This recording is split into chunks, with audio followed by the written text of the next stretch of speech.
जब दो या दो से अधिक अधिक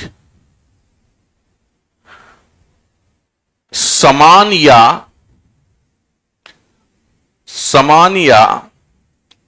असमान अवस्था वाले समान या असमान अवस्था वाले पदार्थ को निश्चित अनुपात में मिलाकर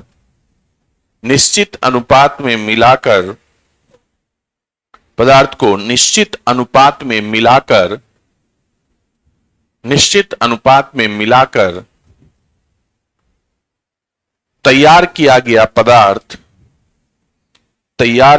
पदार्थ मिश्रण कहलाता है। तैयार किया गया पदार्थ मिश्रण कहलाता है। तैयार किया गया पदार्थ मिश्रण कहलाता है। मिश्रण कहलाता है। तैयार किया गया पदार्थ मिश्रण कहलाता है।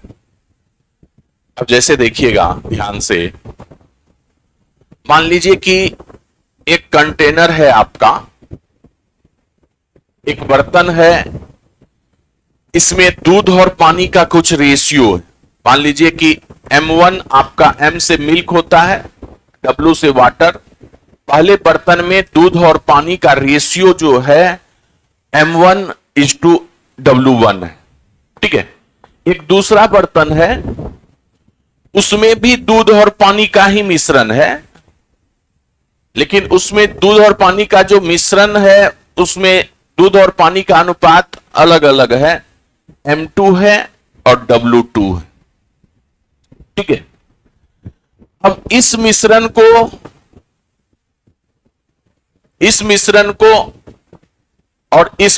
को मिला देंगे एक नए बर्तन में। इस मिश्रण को मिलाकर रख देंगे तो आपको मिश्रण जो मिलेगा दूध और पानी का ही ना मिलेगा, तीसरा तो कुछ मिलेगा नहीं। क्या कि दूध और पानी के मिश्रण को ही आपस में मिला रहे, तो क्या मिलेगा? तो ये दोनों आपका जुट जाएगा, M1 से M2 जुट जाएगा।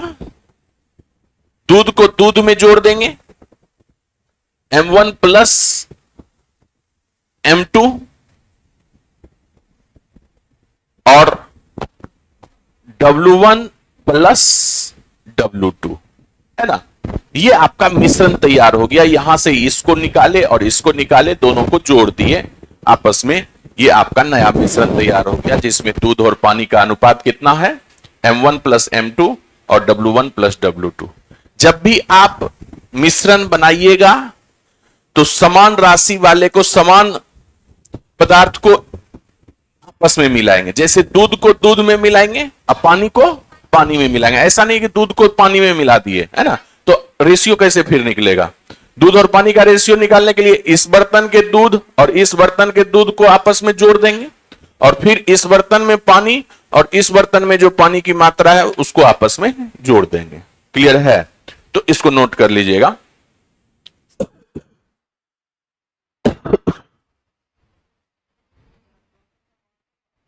कोई जरूरी नहीं है, यहां पर M1W1 है, यहां M2W2 है। समान कहां है? समान या असमान दोनों हो सकता है ना।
क्लियर है?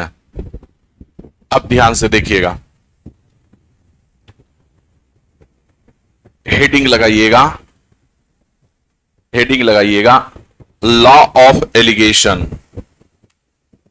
हेडिंग लगाइएगा, लॉ ऑफ एलिगेशन। ये बहुत इंपॉर्टेंट है, लॉ ऑफ एलिगेशन।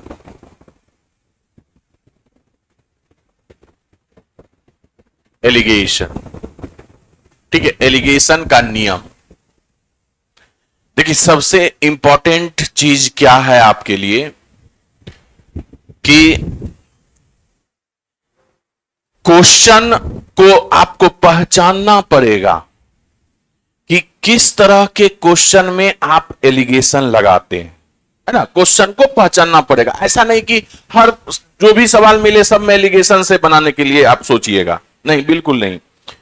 क्वेश्चन को सबसे पहले पहचानना पड़ेगा कि किस तरह के क्वेश्चन में एलिगेशन लगता है। और एलिगेशन एक कॉन्सेप्ट है, ठीक है। एलिगेशन डायरेक्ट सवाल भी आता है, एक कॉन्सेप्ट भी है, ऐसा कॉन्सेप्ट जो अर्थमेटिक के लगभग सभी चैप्टर में यूज होता है और आपके सवाल को बहुत आसान बना देता है। लेकिन उससे पहले आपको कॉन्सेप्ट सीखना पड़ेगा, तभी सवाल आपके लिए आसान होगा। तो ध्यान से सुनिएगा मेरी बात को। एलिगेशन ऐसे चैप्टर में, ऐसे सवाल में लगाते हैं जैसे मान के चलिए कि कोई एक क्रिया हो रहा है, ठीक है, उसके पैरेलली साइमल्टेनियसली दूसरा क्रिया हो रहा है, ठीक है, और जब दोनों क्रिया को आपस में मिला दिए तो एक तीसरा क्रिया होगा, यानी कि उस दोनों क्रिया के कारण ही तीसरा क्रिया हो रहा है। तो उस तरह के सवाल में एलिगेशन लगाएंगे। जैसे आप समझिएगा, इसमें दो तीन टाइप का सवाल है। टाइप वन है, टाइप वन है, जैसे समझिएगा कि कोई एक वस्तु है, पहला वस्तु है, फर्स्ट वस्तु है, उस वस्तु का कुछ कीमत रहा होगा। मान लीजिए कि पहला वस्तु का कीमत जो है x1 रुपया पर केजी है, x1 रुपया पर केजी। एक केजी का दाम जो है आपका x1 रुपया है। दूसरा वस्तु है, एक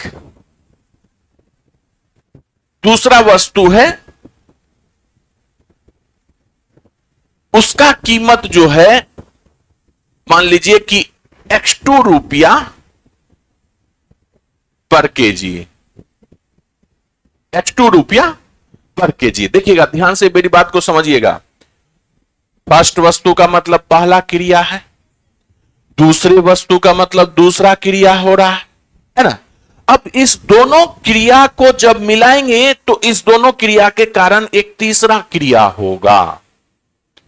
यानी कि जैसे अब कोई दुकानदार दो तरह का वस्तु है उसके पास और उसको आपस में मिला दिया। जैसे ये समझिए कि आप एक दुकानदार है, दो तरह का चावल आपके पास, पहले प्रकार के चावल का दाम x1 रुपया पर केजी है और दूसरे प्रकार के चावल का दाम x2 रुपया पर केजी। दुकानदार क्या किया कि दोनों को अलग अलग नहीं बेच रहा, दोनों को एक साथ मिला दिया। तो मिलाने के बाद जो वस्तु बना, दोनों वस्तु को मिलाने पर वह तीसरा क्रिया हुआ कि नहीं। और तीसरा क्रिया कहां से आया? इसी दोनों क्रिया से मिलकर आया तीसरा क्रिया। तो यानी कि आप मिक्सचर बना दीजिए, मिक्सचर बना दीजिए पहले वस्तु का और दूसरे वस्तु का। इसका कुछ कीमत आएगा। अब दुकानदार अपने हिसाब से कीमत बिठाएगा तो उसका कीमत देखा गया कि x रुपया पर केजी, x रुपया पर केजी। देखिएगा ध्यान से, सवाल में एक क्रिया हो रहा है, ये दूसरा क्रिया हो रहा है, दोनों क्रिया को आपस में मिला दिए तो एक तीसरा क्रिया हुआ, इसी दोनों क्रिया के कारण ये तीसरा क्रिया हुआ। तो ऐसे सवाल में आप एलिगेशन लगाइएगा। तो एलिगेशन लगाते कैसे हैं, ध्यान से सुनिएगा मेरी बात को। आप ये आपका पहला वस्तु है, फर्स्ट वस्तु है, ये आपका सेकंड वस्तु है। दोनों वस्तु को ऊपर में लिख दिए, ठीक है। दोनों वस्तु का कीमत क्या है, ये x1 रुपया पर केजी है। पहले वस्तु का कीमत क्या है, x1 रुपया पर केजी है, और दूसरे वस्तु का कीमत जो है x2 रुपया पर केजी।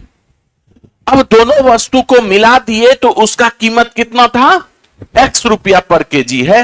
वो कीमत जो होता है बीच में लिखाता है, ये जो है आपका बीच में लिखाएगा। हो गया ना।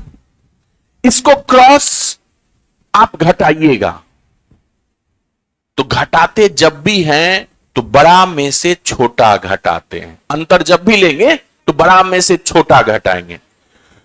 तो एलिगेशन का सबसे इंपॉर्टेंट खासियत है कि एक अगर यहां से बड़ा है तो दूसरा ये छोटा होगा, या तो ये इससे बड़ा होगा या नहीं तो ये इससे बड़ा होगा।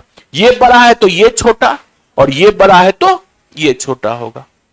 यानी कि बीच वाले संख्या से एक बड़ा है तो दूसरा छोटा होगा। ऐसा नहीं कि ये बीच वाला संख्या से दोनों बड़ा है या दोनों छोटा है ना। तो मान लीजिए कि आपका ये बड़ा है, तो बड़ा में से छोटा घटाएंगे तो ये कितना हो जाएगा, x2 माइनस एक्स हो जाएगा, x2 माइनस एक्स हो जाएगा।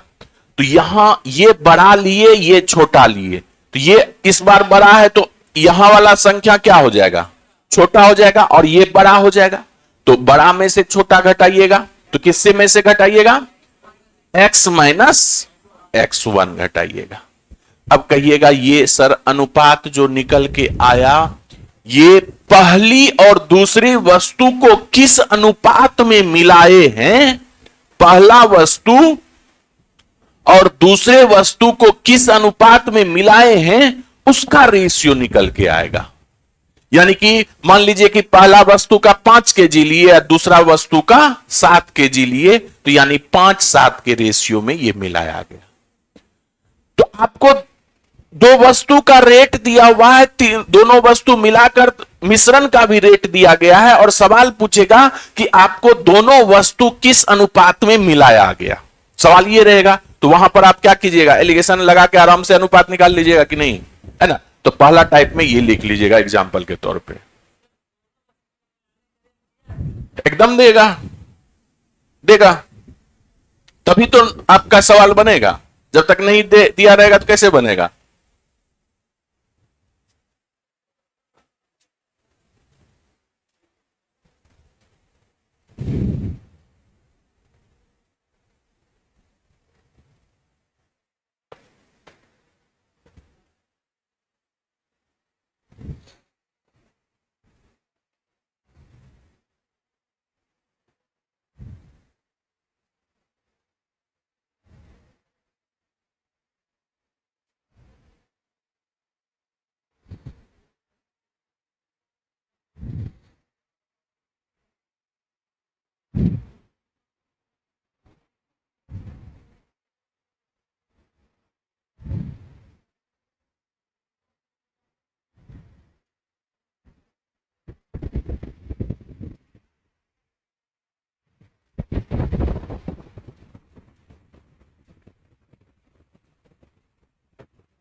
उतार लिए, लिखिएगा नोट करके, नोट करके।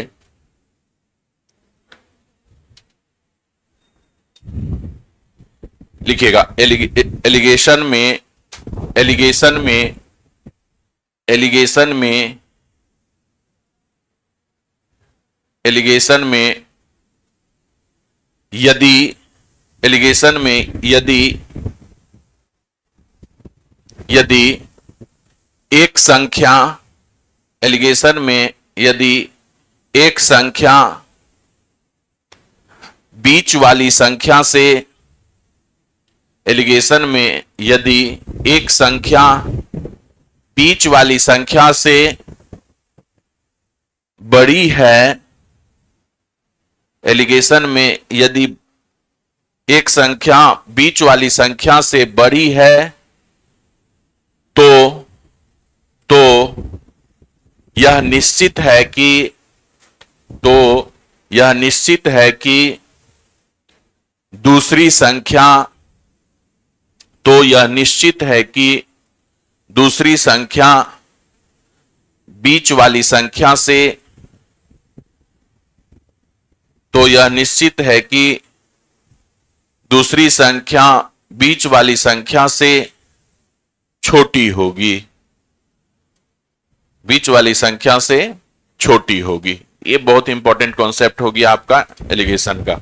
अगर ये आपका एक बड़ा है एक छोटा है, समझ जाइए कि आपका एलिगेशन सही डायरेक्शन में आप लगा रहे हैं।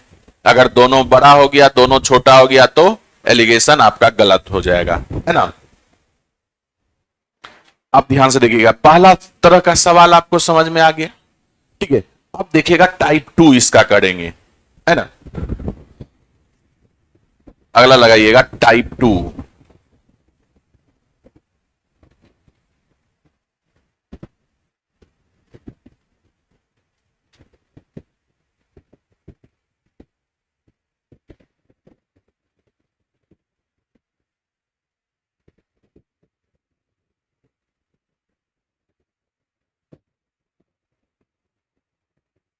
Type 2, type 2।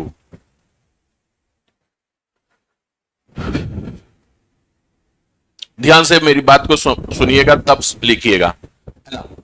मान लीजिए कि एक मिश्रण दिया हुआ है दूध और पानी का। पहला मिश्रण जो है दिया हुआ है दूध और पानी का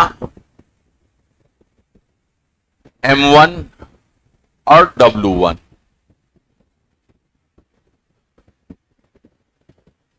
दूसरा मिश्रण जो है दूध और पानी का दिया हुआ है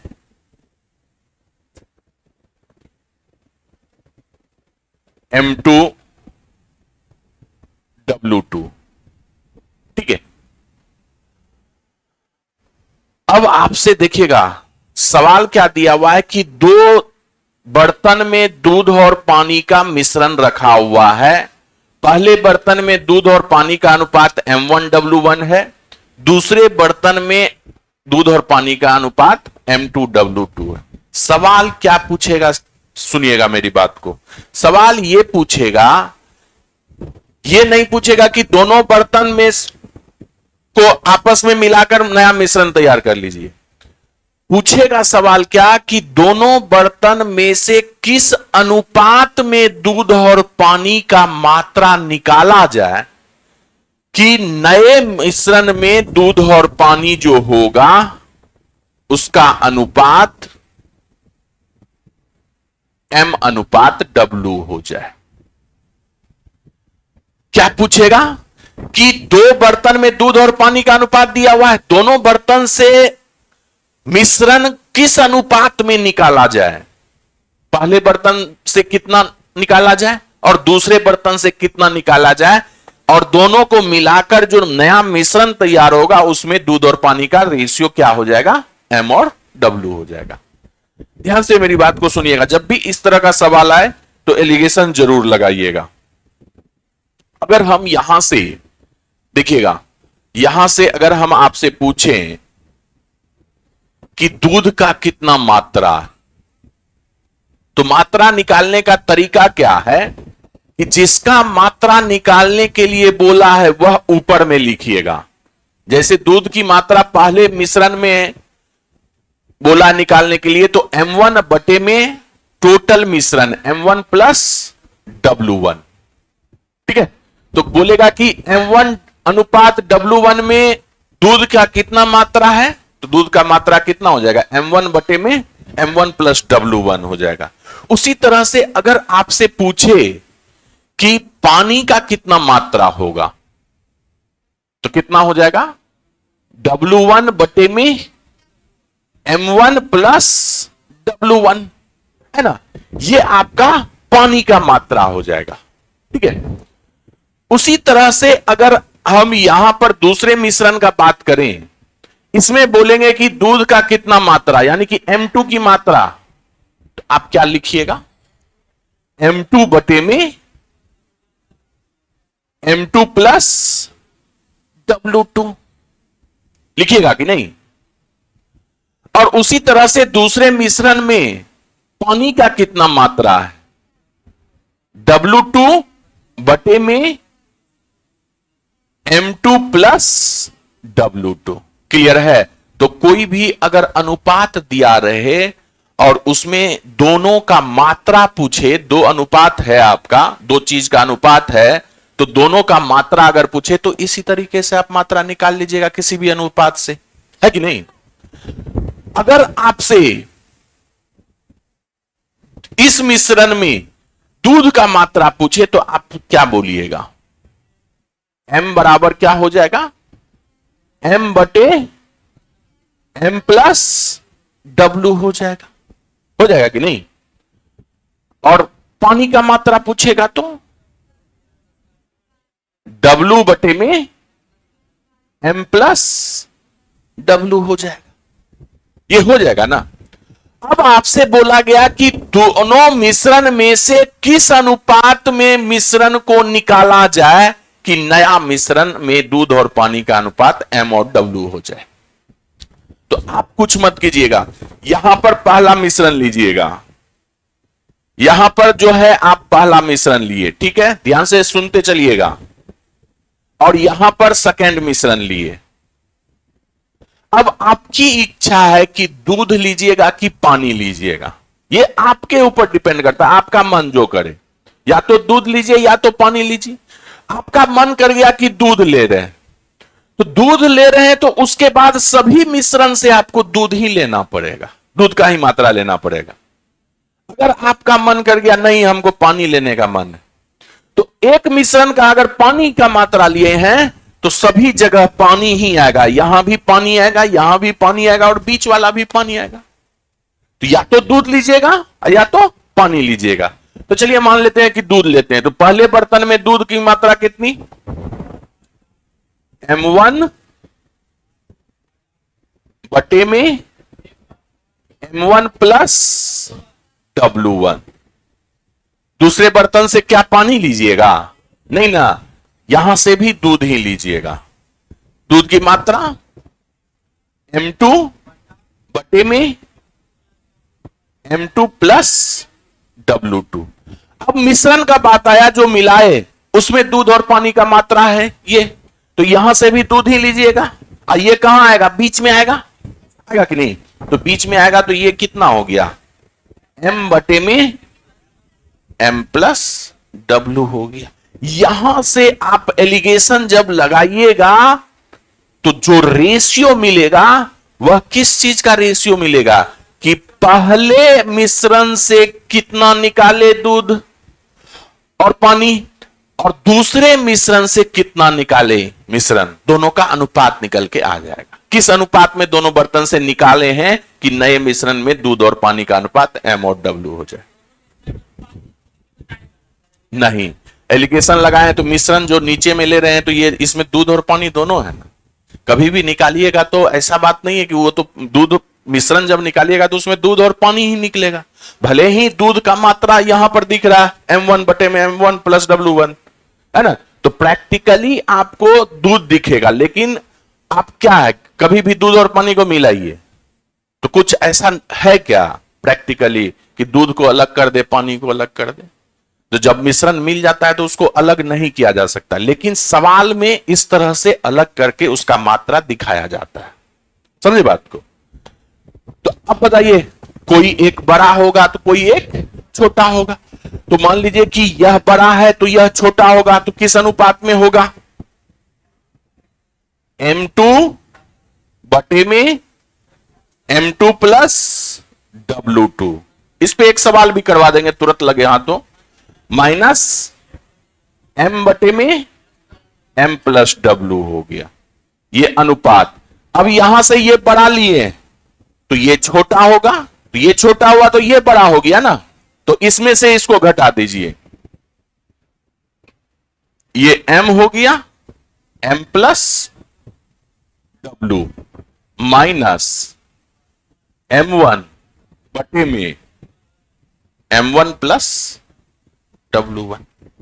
क्लियर है? इसको नोट कर लीजिएगा।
चलिए ध्यान से देखिएगा, एक एग्जाम्पल के तौर पे लिखिएगा, एक एग्जाम्पल लिखिएगा। लिखिएगा, दो बर्तन में दूध और पानी की मात्रा, दूध और पानी का अनुपात दो बर्तन में दूध और पानी का अनुपात क्रमशः क्रमशः 5:2, क्रमशः 5:2 एवं 8:5 है। दो बर्तन में दूध और पानी का अनुपात क्रमशः 5:2 एवं 8:5 है। ठीक है, आगे लिखिएगा, दोनों मिश्रण में से किस अनुपात में मिश्रण निकाला जाए, दोनों मिश्रण में से किस अनुपात में मिश्रण निकाला जाए कि नए मिश्रण में दूध और पानी का अनुपात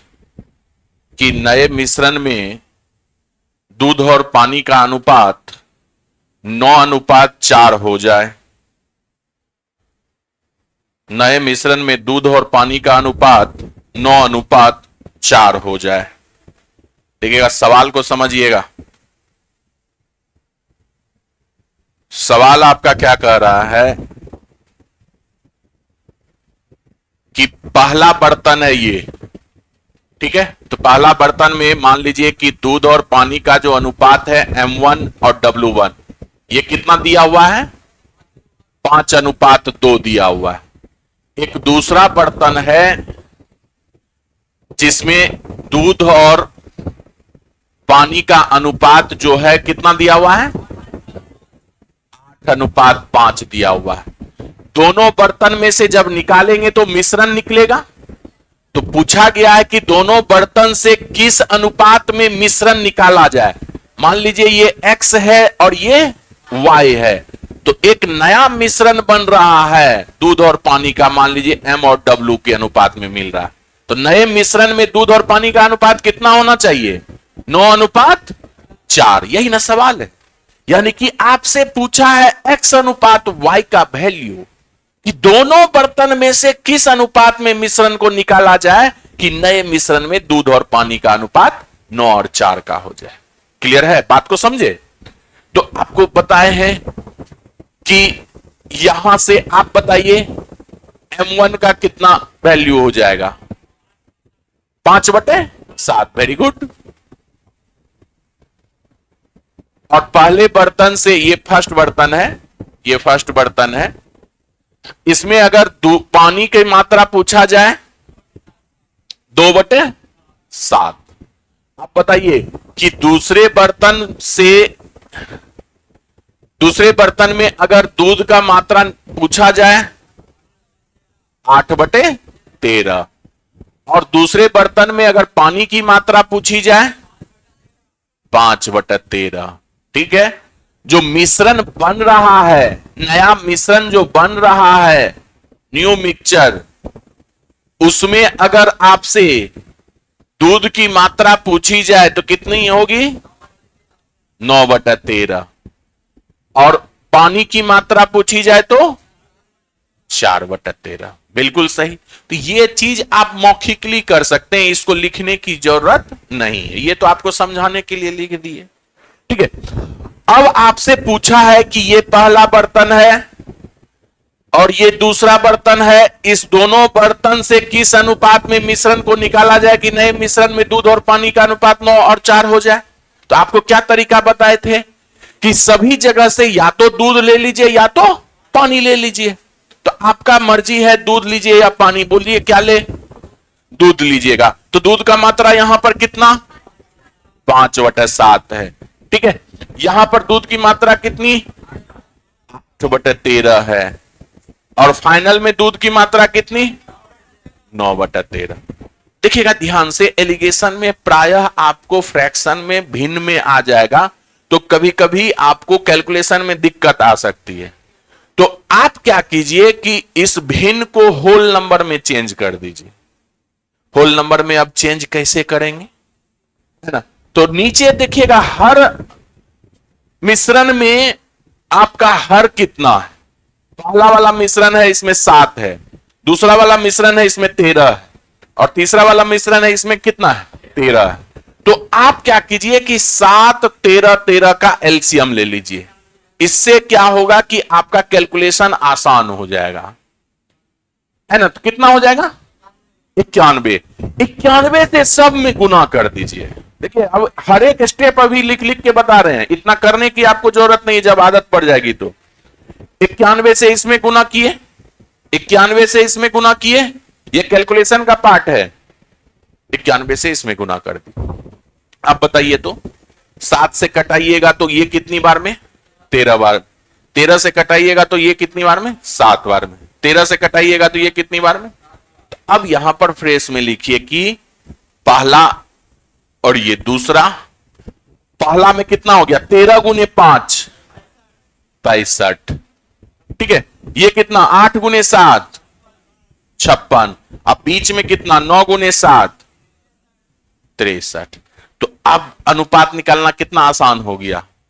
देखिए एक इससे बड़ा है तो दूसरा छोटा आ गया ना, 63 से बड़ा है ये, और 63 से देखिए ये छोटा है, तो बड़ा में से छोटा घटा दीजिएगा, तो ये कितना आ जाएगा?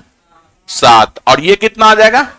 यानी कि आप 7:2 में निकाल रहे हैं, यहां से 7 निकाल रहे हैं, यहां से 2 निकाल रहे हैं, यही आपका आंसर हो जाएगा। क्लियर है? चलिए बहुत इंपॉर्टेंट ये आपका टाइप है।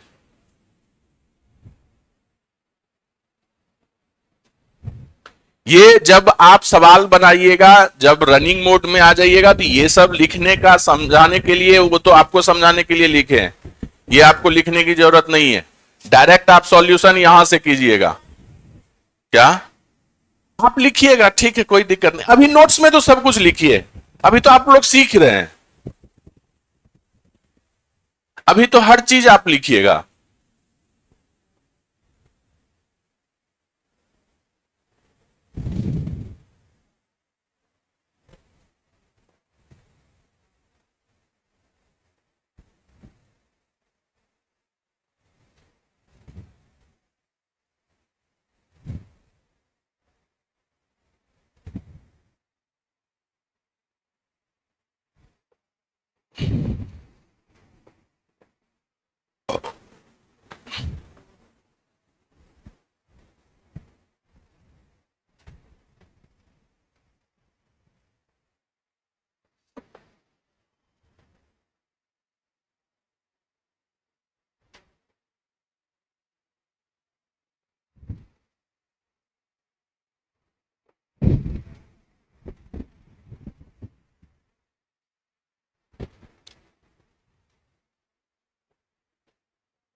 क्लियर है? किसी को दिक्कत होगा तो बोलिएगा। छोटू समझ में आ रहा है? चलिए, एकदम दिक्कत होगा पूछ लीजिएगा, घबराइएगा एकदम नहीं। अब देखिएगा कितना आसान हो जाएगा। ये कौन सा टाइप था आपका? टाइप 2 था। चलिए अब एक लास्ट टाइप है आपका टाइप 3।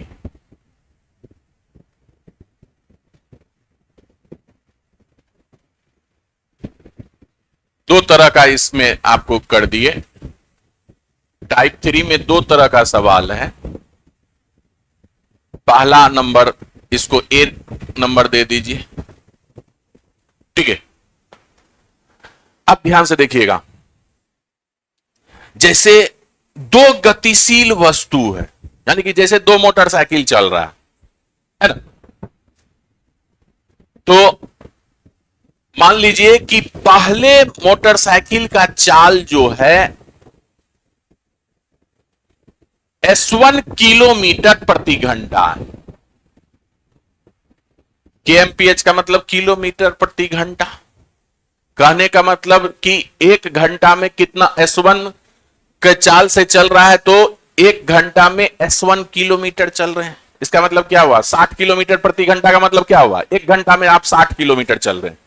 तो मान लिए कि पहला मोटरसाइकिल का चाल जो है S1 किलोमीटर प्रति घंटा है। एक दूसरा मोटरसाइकिल, उसका चाल जो है S2 किलोमीटर प्रति घंटा है, ठीक है। दोनों मोटरसाइकिल अपने अपने गति के से गतिशील है। कुछ यात्रा दोनों मोटरसाइकिल किया, यात्रा तय किया, तो अब आपसे पूछेगा क्या कि दोनों मोटरसाइकिल का मिलाकर औसत चाल क्या होगा, एवरेज स्पीड आपसे पूछ देगा। तो आप बताइए कि पहला क्रिया ये हुआ, दूसरा क्रिया ये हुआ, जब दोनों मिलाकर एवरेज निकालिएगा तो वो दोनों के मिलने से तीसरा क्रिया होगा कि नहीं? यानी कि एवरेज स्पीड आपका कुछ दिया रहेगा या निकालना पड़ेगा एवरेज स्पीड।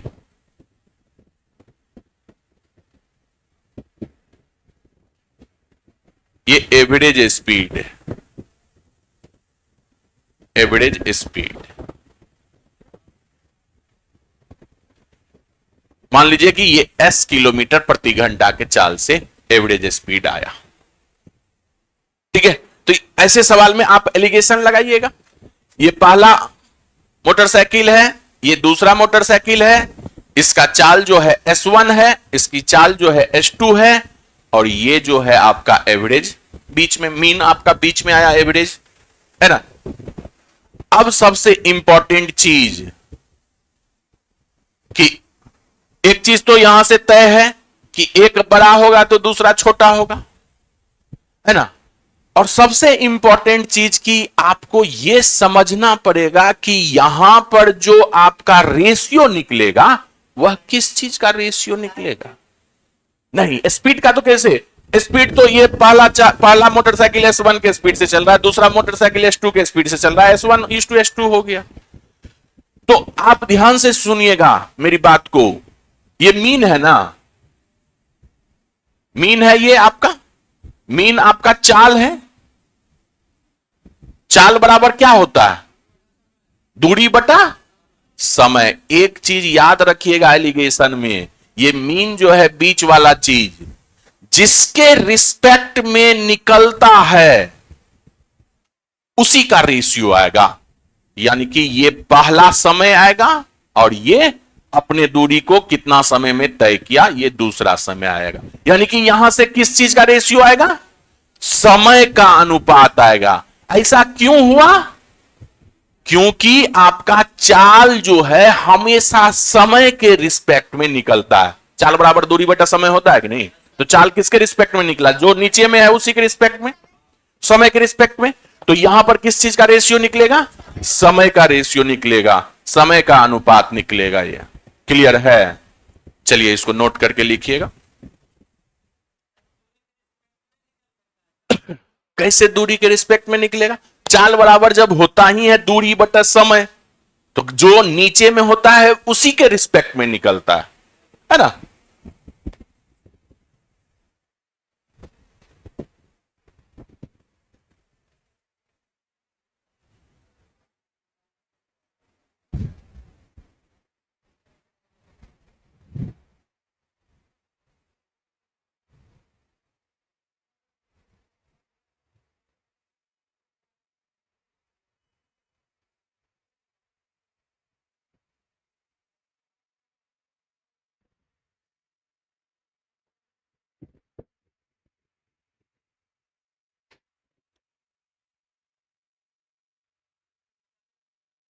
क्या?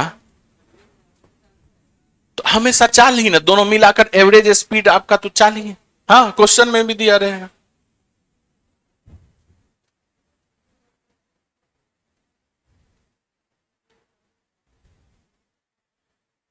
एकदम थ्योरी पार्ट को दिमाग में रखना, जब सवाल बनाने लगेगा देखिएगा कितना स्मूथली सवाल बनता है। सवाल के साथ साथ आपका और भी कॉन्सेप्ट मजबूत होते जाएगा। यही सारा कॉन्सेप्ट जब सवाल पे लगाइएगा तो और भी क्लियर होते चला जाएगा।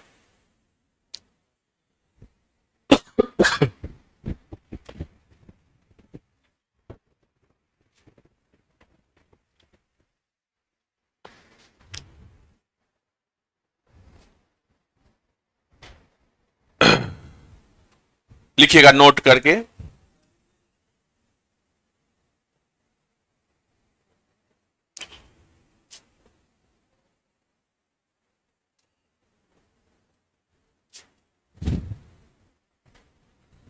नोट करके लिखिएगा। लिखिएगा मीन वाली चीज, मीन का मतलब क्या, जो बीच में यूज हो रहा है उसी को मीन बोलते हैं, है ना। मीन वाली, MEAN, मीन, मीन वाली चीज, एकदम खाटी भाषा में लिख लीजिए। मीन वाली चीज जिसके रिस्पेक्ट में, रिस्पेक्ट का मतलब तुलना, जिसके रिस्पेक्ट में, जिसके रिस्पेक्ट में निकाली जाती है, जिसके रिस्पेक्ट में निकाली जाती है, उसी का अनुपात, उसी का अनुपात प्राप्त होता है। मीन वाली चीज जिसके रिस्पेक्ट में निकाली जाती है उसी का अनुपात प्राप्त होता है। यहां यहां यहां चाल को, चाल को समय के रिस्पेक्ट में, यहां चाल को समय के रिस्पेक्ट में निकाला जा रहा है। यहां चाल को समय के रिस्पेक्ट में निकाला जा रहा है। इसलिए इसलिए यहां इसलिए यहां समय का अनुपात प्राप्त होगा। इसलिए यहां समय का अनुपात प्राप्त होगा। समय का अनुपात प्राप्त होगा, है ना। क्लियर है? चलिए, इसका ए पार्ट ये था, एक बी पार्ट है, ध्यान से देखिएगा। इसका बी पार्ट है, इसी टाइप 3 में बी पार्ट है। कोई भी वस्तु है, खरीदते हैं और उसको बेचते हैं। अगर खरीदी गई मूल्य से ज्यादा मूल्य पर बेचते हैं तो आपको क्या होता है? लाभ होता है। और खरीदी गई मूल्य से कम मूल्य पर बेच देते हैं तो आपको क्या होता है? हानि होता है। तो किसी वस्तु को अगर कोई दुकानदार बेचेगा, या तो उसको लाभ होगा या तो हानि होगा। यही दो चीज हो सकता है ना। तो मान लीजिए कि दुकानदार जो है उसके पास दो वस्तु है। पहला वस्तु को मान लीजिए P% लाभ पर बेचे, पहला वस्तु को लाभ पर बेचा जा रहा है, P% लाभ पे, है ना। दूसरा वस्तु को जो है दुकानदार हानि पर बेच दिया, हानि पर बेच दी। दो वस्तु है दुकानदार के पास, पहले वस्तु को लाभ पर बेच दिए P% लाभ पर, दूसरे वस्तु को L% हानि पर बेच दिए। तो जब ओवरऑल वो अपना बिजनेस कैलकुलेट करेगा, दोनों सामान कितना में खरीदे और कितना टोटल मूल्य आया, तो या तो उसको लाभ हुआ रहेगा और या तो हानि होगा।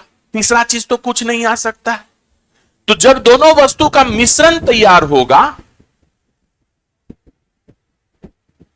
मिश्रण तैयार होगा, तो या तो आपको लाभ होगा या तो हानि होगा। हो सकता है ना बहुत ज्यादा लाभ कमा लिए, इसमें थोड़ा सा हानि भी रहा तो ओवरऑल आपको लाभ हो, या इसमें थोड़ा सा लाभ कमाए इसमें कुछ ज्यादा हानि हो गया तो ओवरऑल आपका हानि हो सकता है। यही दो चीज हो सकता है ना। तो मिश्रण में हम ले लिए क्या कि या तो लाभ होगा या तो हानि होगा। अब आप एलिगेशन लगाइएगा, पहला क्रिया है दूसरा क्रिया है, दोनों मिलाकर एक तीसरा क्रिया तैयार किया गया, तो आप मिश्रण एलिगेशन लगा दीजिएगा ऐसे मिश्रण में। तो ये पहला वस्तु है, ये दूसरा वस्तु है। आप बताइए पहले वस्तु को लाभ पर बेचे और दूसरे वस्तु को हानि पर बेचे, और मीन जो आएगा या तो लाभ होगा या तो हानि होगा, या तो हानि होगा। अब रही बात कि यहां पर जो आपका बड़ा और छोटा कैसे आप डिसाइड कीजिएगा। तो आप समझिए इस बात को कि प्रॉफिट जो होगा हमेशा लॉस से बड़ा होगा, है ना। आप 10 रुपया कमा रहे हैं और उधर 2 रुपया का आपको हानि हुआ, तो प्रॉफिट बड़ा हुआ कि नहीं। तो प्रॉफिट हमेशा आपका लॉस से बड़ा ही होगा। तो प्रॉफिट को हमेशा पॉजिटिव से डिनोट कीजिएगा और हानि को हमेशा किस चीज से डिनोट कीजिएगा, निगेटिव से डिनोट कीजिएगा। तो यहां पर इसको पॉजिटिव डिनोट कीजिए और यहां पर इसको निगेटिव डिनोट कीजिएगा। एक चीज तो क्लियर हो गया, कैसे बड़ा निकालेंगे कैसे छोटा निकालेंगे। अगर यहां पे प्रॉफिट है यहां पर प्रॉफिट है तब तो आराम से आप देख लीजिएगा कौन बड़ा है कौन छोटा है ना। लेकिन यहां प्रॉफिट है यहां लॉस है, तो ऑब्वियस है कि ये बड़ा होगा ये छोटा होगा, है ना। लेकिन रेशियो किस चीज का आएगा, सीपी का रेशियो आएगा। बिल्कुल, आप हमें यह बताइए कि लाभ प्रतिशत अगर निकाल रहे हैं तो आपका लाभ प्रतिशत का फॉर्मूला क्या होता है, इतना तो सब कोई जानते होइएगा। लाभ गुने 100 बटे में क्रय मूल्य होता है कि नहीं।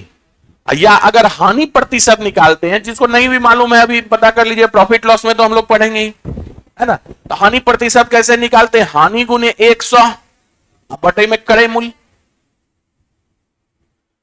तो आप बताइए कि यहां पर लाभ प्रतिशत हो या हानि प्रतिशत हो, किसके रिस्पेक्ट में निकाला जा रहा है, क्रय मूल्य के रिस्पेक्ट में निकाला जा रहा है। तो इसलिए रेशियो किस चीज का आएगा, क्रय मूल्य का आएगा कि दोनों वस्तु के क्रय मूल्य का अनुपात क्या होगा वह निकलेगा। ये पहला वस्तु है तो यहां पर CP1 दे दीजिए, अनुपात ये CP2 हो जाएगा। तो अनुपात किस चीज का आया, क्रय मूल्य का अनुपात आया, क्रय मूल्य का अनुपात आया। क्यों क्रय मूल्य का अनुपात आया, क्योंकि लाभ प्रतिशत और हानि प्रतिशत जो है क्रय मूल्य के रिस्पेक्ट में निकालते हैं। क्लियर है, चलिएगा नोट कीजिएगा इसको।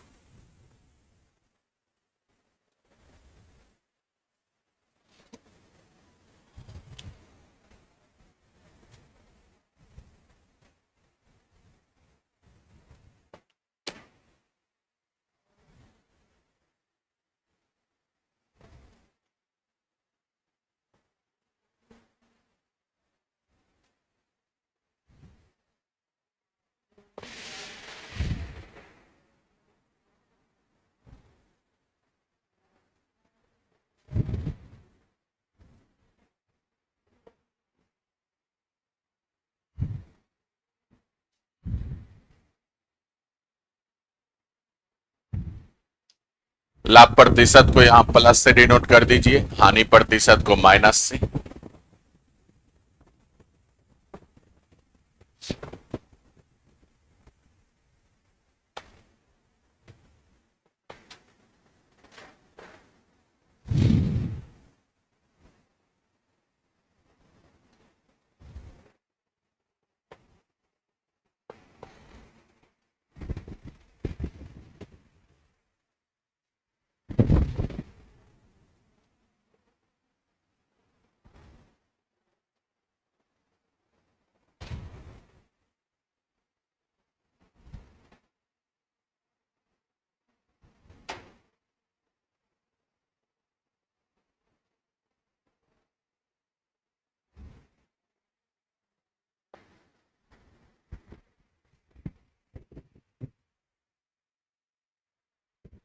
लिखिएगा नोट करके यहां पे, यहां यहां मीन वाली चीज लाभ प्रतिशत या हानि प्रतिशत है। यहां मीन वाली चीज लाभ प्रतिशत या हानि प्रतिशत है।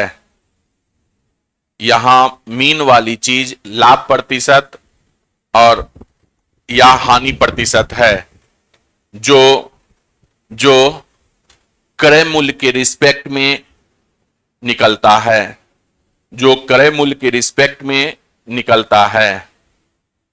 इसलिए इसलिए यहां अनुपात इसलिए यहां अनुपात दोनों वस्तु के इसलिए यहां अनुपात दोनों वस्तु के क्रय मूल्य का दोनों वस्तु के क्रय मूल्य का प्राप्त होगा।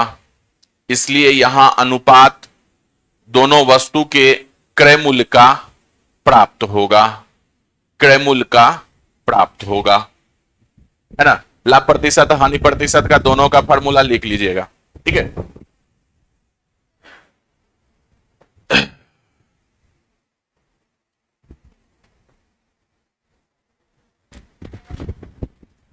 तो आपका आज का क्लास यहीं पे रोकेंगे।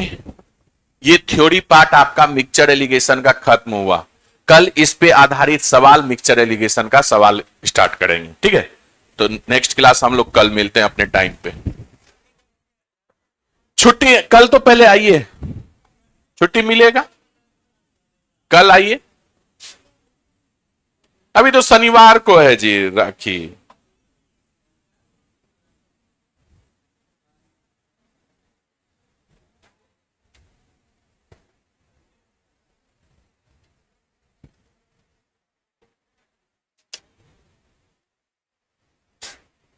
कुछ